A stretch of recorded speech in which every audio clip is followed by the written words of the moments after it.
Recording. All right, so good afternoon, everybody. It's early morning in Canada, and late afternoon in Kazakhstan.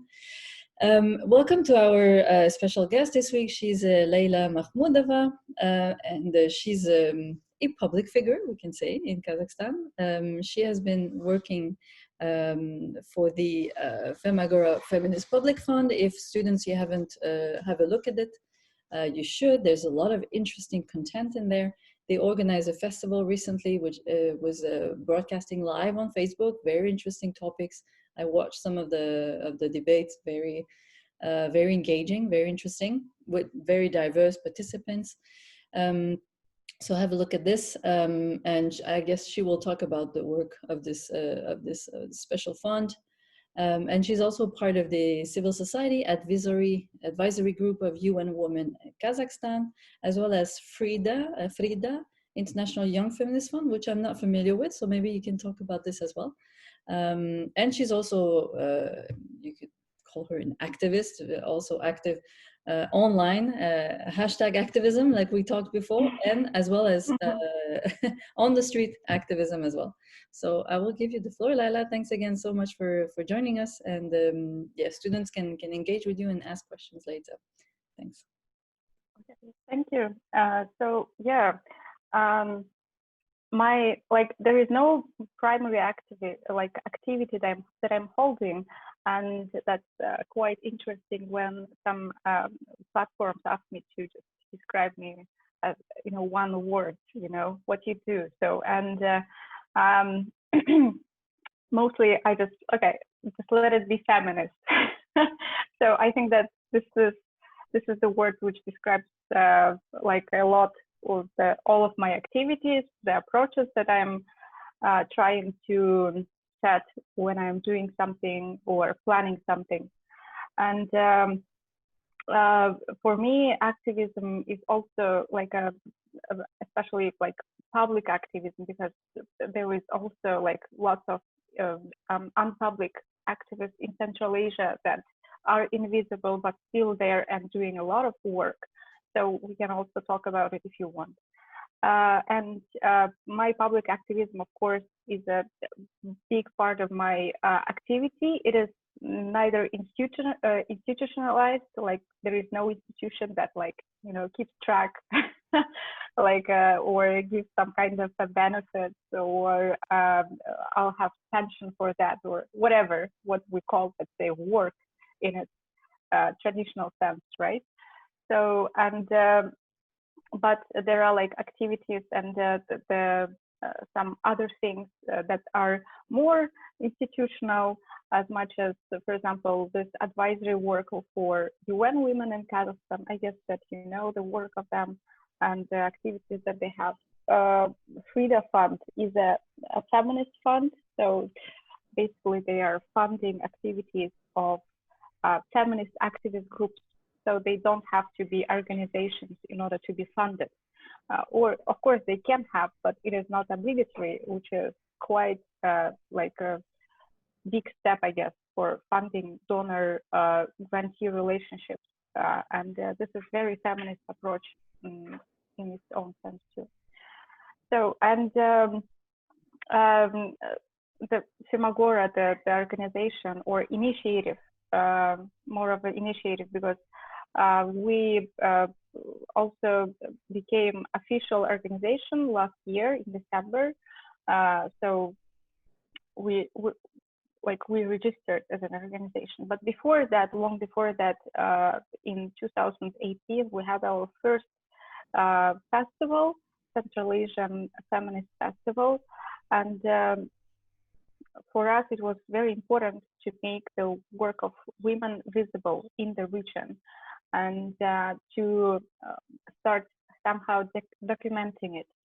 So, and the first festival, it was only like 3-day festival for the 8th of March. It was the days of 8th of March. And as you might remember from this interview, it was just I and my friend Moldiar, we were like, all the narrative that we have this Women's Solidarity Day is very sexist and we should do something about it.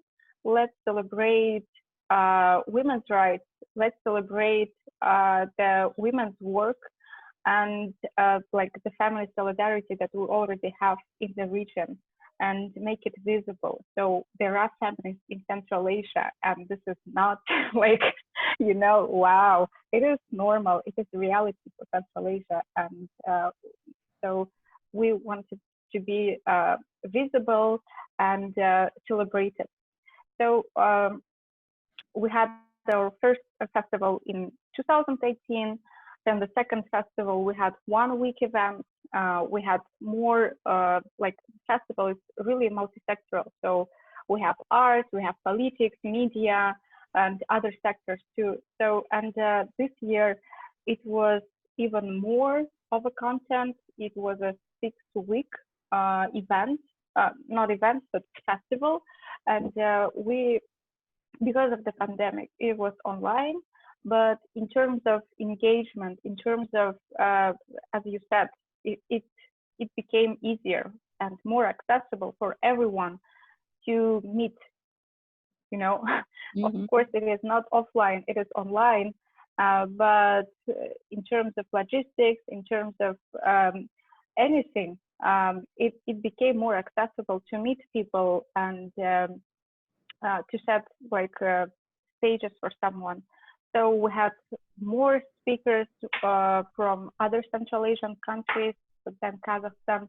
We had much more audience overall, like engagement level like just exploded during the live panel discussions, after it, because we have now the recorded like discussions, and we can work with this material, you know.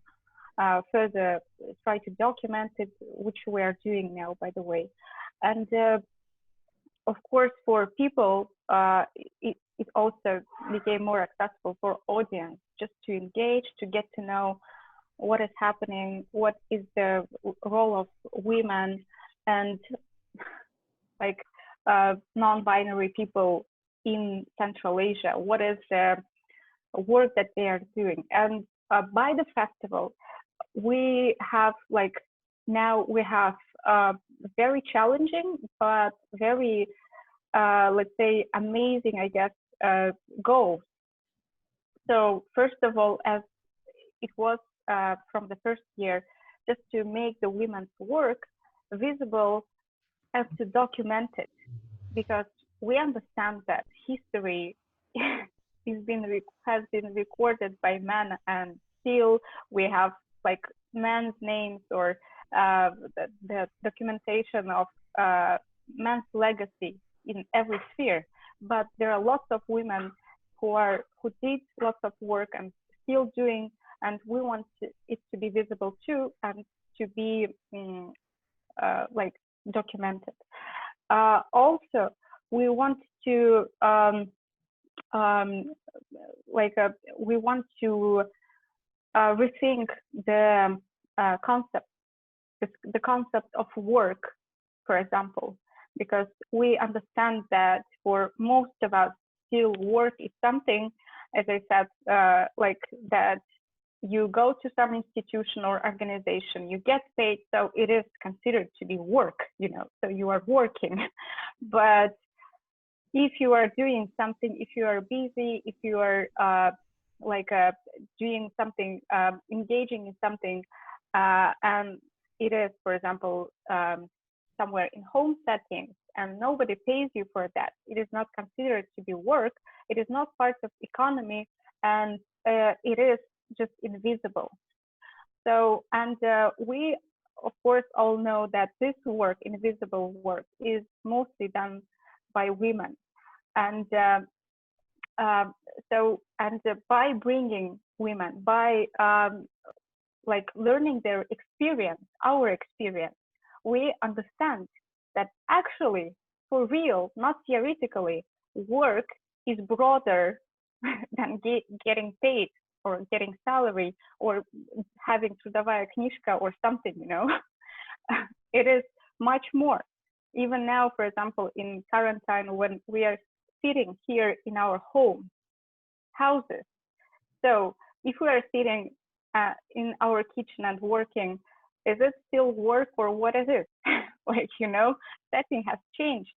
Or let's say the same with the activism, as I said. So it is again not considered as a work. And for many organizations, even human rights organizations, they don't want to recognize it or don't want to give legacy for the work activists do. So they are just like, might be appreciative, might be like clapping their hands, you know, during the meeting, but still nobody wants to pay activists for their work. So for example, in this donor-grantee relationships, like many donor organizations, they don't have or have very limited salary or staff costs, you know. So there can be lots of work done. You can get paid for I don't know, for coffee, for like printing expenses, but people behind it never get paid, you know, and there is a stigma. So we as feminists, we as women in the sector, we should talk about it. We should destigmatize it and say it is not okay. There are people who are behind this work, and you should appreciate it. And paying is one of the like very important like means of appreciating. And another thing also, for example, let's say security, right? When we talk about security, it was mostly about nationwide security or public security. But why don't we talk about personal security? Why personal security should be personal issue? We are living in the same state, right? Whether I'm at home or in the streets or in my workplace, I'm still in this country. So this country, this government should have an obligation to provide the security for me as a citizen. And of course, this is again very gendered issue. Why? Because mostly women suffer from this kind of unsecure like a state, right, of personal security. So at home, we know there's gender-based violence at home. We know that there are lots of harassment in the workplaces, in the streets, but it is still in most of the ways like culturally and legally considered to be like personal issue. It is not personal issue, it is security issue. And government is one of the obligations of the government is to provide security for citizens, right? So, and those things, like, as I said, security or work or whatever, should be broadened, should be given other perspectives. And we as women, as feminists, we can do this. So, because this is what we see, this is our experience. This is not something that we theorize or something that we just, you know, read in the books. This is our life. And this is very important thing in Faximagora too, I guess, that we are bringing people to talk about their experiences first, because most of the things are not told publicly, and like the only expertise that we have, it is personal experience, like personal vision, the personal struggle, challenge. So, and that's why we bring women and like give them the stage and tell, we call them experts. They are experts because, for example, it is really hard to be, let's say, trans women expert here in Kazakhstan, right? Or in Kyrgyzstan or whatever, and talk about the security issue or whatever. And so it is not documented, it is not academically proven. There is no, like, let's say, publicly, there is no trans women in Kazakhstan or in Central Asia. but it doesn't mean that they don't exist. There are like trans women, and the only source of knowledge about them are them. So, and that's really important for us if we want to redefine it, just to look at like people at in these communities from different groups, and like to understand that they are the really like the only expertise that we have in the region, and of course to listen to them. So yeah, this is what we do now. If you have any questions like regarding those things or whatever you had in your mind before, so I am open now. Okay, thanks.